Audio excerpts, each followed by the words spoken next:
this current mix, whatever I am using. So if I am taking initiatives by using more of green line, etc., I can see that my total CO2e, which is on account of the transportation, etc., it's constantly improving. And then I will also declare in my output product the CO2e. One of the things is we need to move into that system that anyway, there will be government regulations which will force us. So that's one trend which is happening on the technology side. We are trying to capture on the input side, and we are trying to account for everything, and then so that we can publish. And any improvement that we are taking, we can pass on that particular benefit to our customers. That's one. The second thing is we need to work out the common standards. We come together in the forums like this, and then we talk quite a lot. But at the end of it, there has to be working committees which will work out these integration standards. So I will insist that my service partners provide, along with their invoice, etc., you also need to declare the CO2e, and it has to adhere to these standards. So once we put these standards in place, it is easy for the source system and the corresponding destination system to absorb the information. So these are a couple of things that I see to walk the talk that we are doing. Absolutely. You're right, Girish. In fact, just to add what you said, we've also put up a carbon clock, from a carbon dioxide and everything point of view, from a system point of view and everything. And this is something what we are also trying to put it up for each and every customer also of ours from a system point. So when we come to our customers and we say that we are going to reduce your carbon dioxide by, say, 30% or 40%, there's a system, there's an algorithm that you built in, and we put a system to it and a clock to it also. And now we are trying to put up an app where when my customer goes onto my app, he also sees every truck which is run, how much of savings they have done with a certification which is done by a third-party company such as Csco and everyone. So that the need of the hour, like what we see in Delhi during winters, becomes unbreathable over there. And this is something which we all realize, that logistics is going to grow fourfolds in the next decades to come in India. And if the environment becomes like that, how would we all do? So with that, the thoughts are also very clear and appreciate what you said. So we're putting up a carbon clock, and we request our customers also to do in those lines. So in fact, after this session, I had requested Mr. Memani to show me his control tower where they are monitoring this clock, the carbon clock. In fact, we have our manufacturing units, and as per the guidelines of the Central Pollution Control Board, so we need to display what is PM 2.5, SOx, NOx, PM 10 in the manufacturing, and around that in a perpendicular direction. 4 AEQIs are there, air ambient quality measurement systems are there. So I think probably we should advocate that this clock, this carbon clock, should also be included in that big display outside your gate. And we should advocate again for one more extra thing, that we all have our websites, so that clock should be shown over there. So I think this is going to change the perspective of anyone and every one of us. Probably manufacturing, we are forced by the CPCB, so we are doing it. But otherwise also, like service providers and the e-commerce people, they are actually not so concerned, because they don't have, they are just taking the material, they are the conduits basically. Yeah. So they don't have that clock. And if they are using better vehicles, better fuel, so LNG can be one of those fuels. Electric is one of them, but then electric in a forum like this, our roadways minister, Mr. Nitin Gadkari, was mentioning that, and he is using one of those electric vehicles a couple of weeks back here in Bombay Chamber of Commerce here in Mumbai itself. So, but what he is using, that electric vehicle, is with a fuel cell. It's with the rechargeable cell, not the hydrogen. So again, we need to see, if we are using an electrical vehicle, what technology actually we are using. So we may apparently look at it, this is green, but may not be green. So while I was discussing this 2 or 3 days back with the Green Line and Mr. Memani and his team, the entire forum was there. So I suggested if they are coming up with something, if I can disclose that. So they are coming up with something in the electric vehicle also, probably in the next financial year starting. But then I objected कि boss आप electric vehicle लाओगे पर electric is not green. It is through thermal or hydro is green. So then they are coming up with few models which are a hybrid model of solar and wind. So it is 100% green there also. So we need to advocate that. We need to start talking as supply chain leaders, supply chain providers. We need to start talking with our lalas, with our managements to basically go greener more and more and more. So every drop, what we are contributing, probably it will become a vast ocean for us by 2030. Yeah. So I think coming to the Giri's point, I think it is a valid point. And we are, as a journey, we have also started in terms of, let's say we have other KPIs of service level, cost, or similarly, how do we build it as a part of our day-to-day working in terms of, let's say, carbon emission. As with digitization, we have all the dashboards in place, right? We keep on monitoring so many dashboards. How with our every shipment movement, let's say on a daily, weekly, monthly level, how do we see our carbon emissions going through? So, and there are tools available which will capture this, and once you measure it, you can improve it, right? So basically today, the sustainability piece is at the end of the year activity when you have to publish the annual reports. So how do you move out of that to more of a day-to-day as a individual, as a logistics professional? You see that number on a daily basis. And other than the vehicles, I think vehicle or multimodal, I think lot can be done with respect to planning itself. So if you ask me, there is a lot of integration between the demand, supply, distribution planning and the logistics working. Logistics is the execution side of the working, and then there is a planning. So today also, I think there is a 7 to 8% inefficiency or even more with respect to the wrong movement of goods. So we do move lot of goods which are not required at a certain place, and you move them back. And then, or you, let's say, as I said, as an example, where you do the billing, you have moved the good to Kerala. Now from Kerala, you are billing it to Guwahati. So again, so it is a loss. So it's a financial loss as well as emission loss. So there is lot of work which can be done inside the organization, along with the big part of, let's say, putting on LNG vehicles, EV vehicles, but it will take its own time. So, but meanwhile, but if you start monitoring this, you can capture a reasonable chunk still with respect to your carbon emissions. So generally what happens, most of the time you call the logistics head for your any savings or let's say discussion. But I generally believe the planning head and the logistics head should come together. So most of the action is already decided by the planning head, and it's the logistic which is only executing the thing. So until unless those two guys come together and then present the case, you'll not be able to solve the case. So, Mayank, if I could request you here, probably to also look at, he spoke of a very interesting strategy versus execution. What are the gaps here, and how do we create a more seamless integration between strategy and execution, especially in organizations where planning and logistics do not sit together?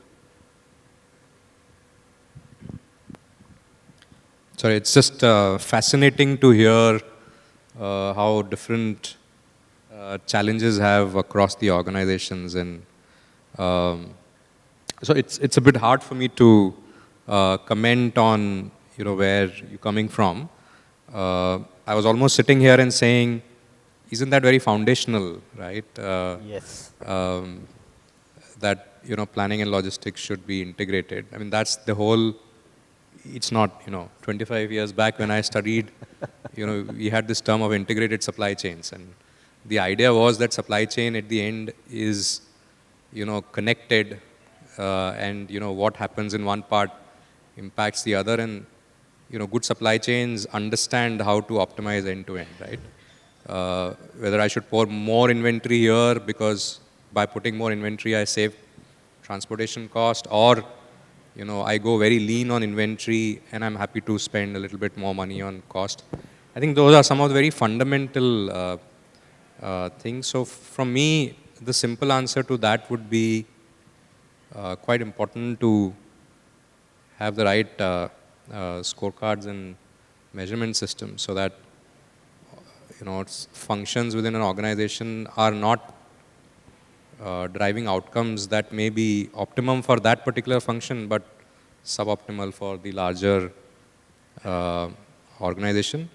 To your example, a planner can choose to cut inventory so significantly that the variability cannot be managed, and at the end you are moving products and destroying value. So I think very contextual, easy for me to say that that's how it should be done, but good organizations tend to have better supply chains because they've got their foundations right on some of these basics. I have some experts out here. Dr. Sinha is here. They will talk about how you synchronize supply chains so that they become effective. And I think different industries are in different evolution on that front.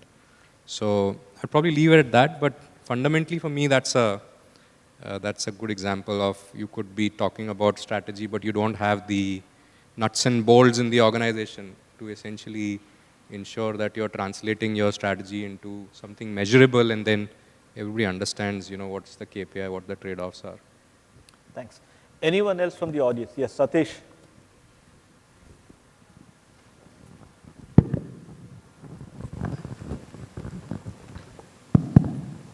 Since I come from the supplier side and represent the minority in the logistics industry, which is the freight forwarders. And I've not been too long, and I hope before my retirement we see a solution to this, because Rajiv touched upon a very important aspect of how many want to get to sustainability. Okay, probably this is a dream of mine which I'm trying to live in the cold chain as well. My point for all of you on the dais basically is that when we go into RFQs or RFIs to any of our customers whom we respect and treat as partners, whether it's in pharma or anything, this subject never comes up. For some reason, we are saying, let's go paperless, whether with the government. I'm not even talking about EV and the rest of them, saying use the cloud, get to this. I think we all as a genuine attempt have to understand that what we were talking about, the Lala thing, unfortunately will continue. But I think if we pledge clearly that we want to bring that change, because we want the future generations also to survive and live in this world and not have this issue of water, no trees and pollution and the temperatures going up.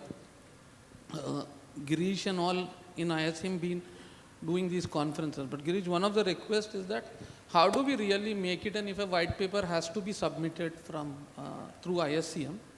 I represent the Csco Forum of India, which is the largest one which talks to the government, and it represents AMTOI, FFI, ACAI, 17 odd associations, because someone in the morning was saying, is there a JC trans? You don't need that. Everything is in India, and we are capable, and the government is listening to us, because in the Csco we are doing a lot of other things as well. So my request would be is that if we have to do a genuine attempt, make this as a criteria in your RFQs, nothing else. Tell us that, look, put these 4 or 5 points, and if you do this, your rating will be high, and don't make L1 your criteria to qualify us. That's the only request. Yes, sir.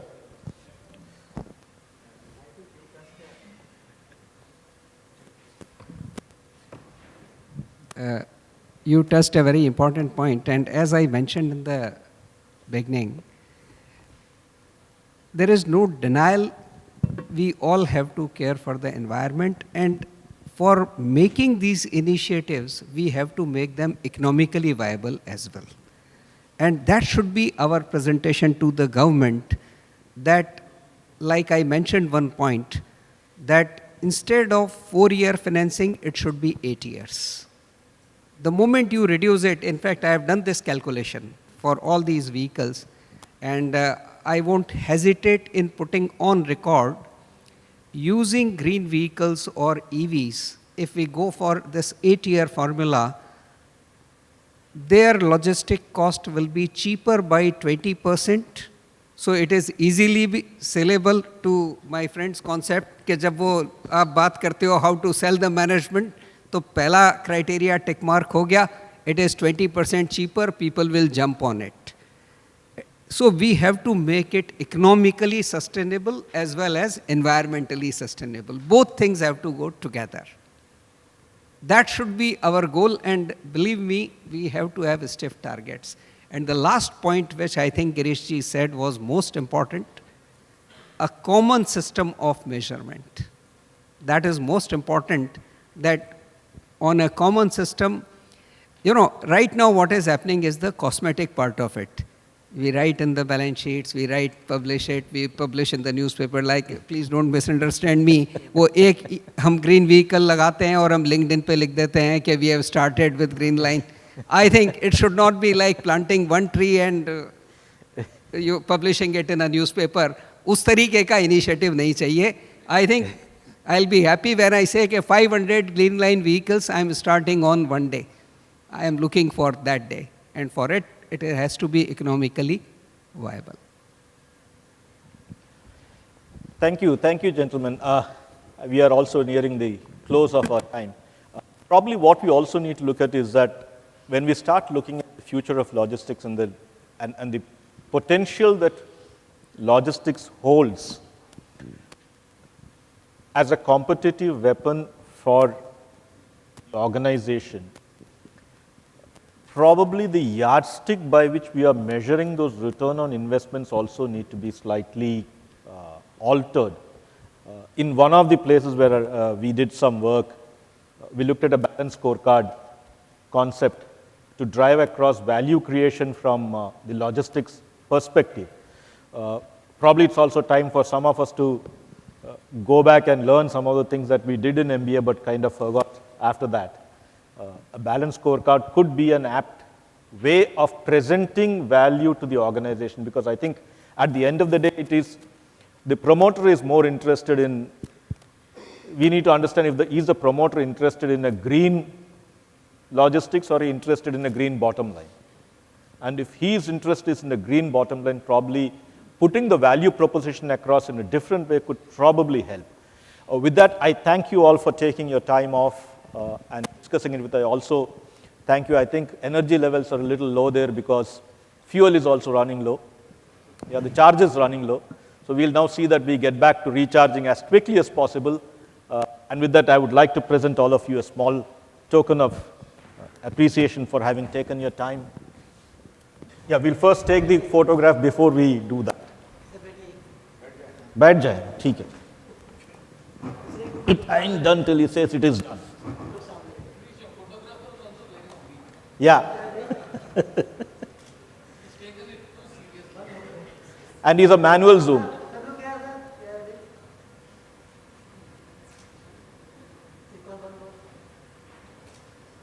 Thank you.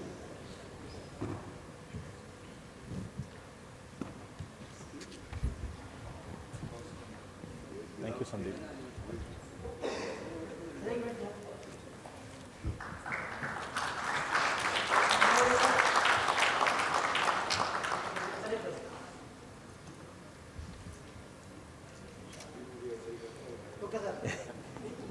Mr. Mayank Pandey. Thank you, sir.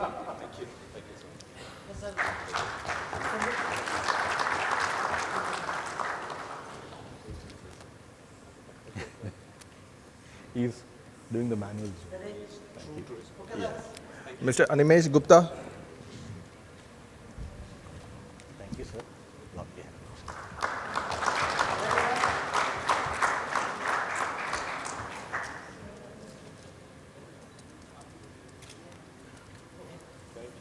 Mr. Rajiv Mehta. Thank you, sir. Thank you.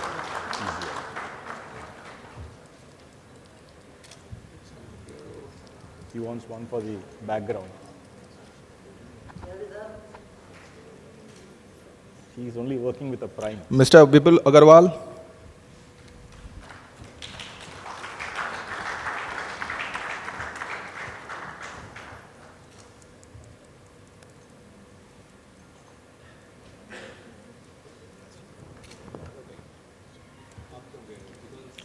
Mr. Anand Menani.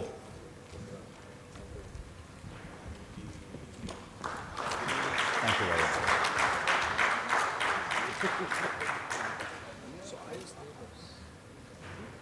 Let's, if you could.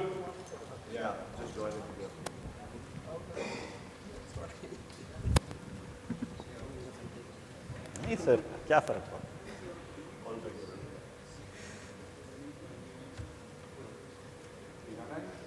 नहीं It's okay. हाँ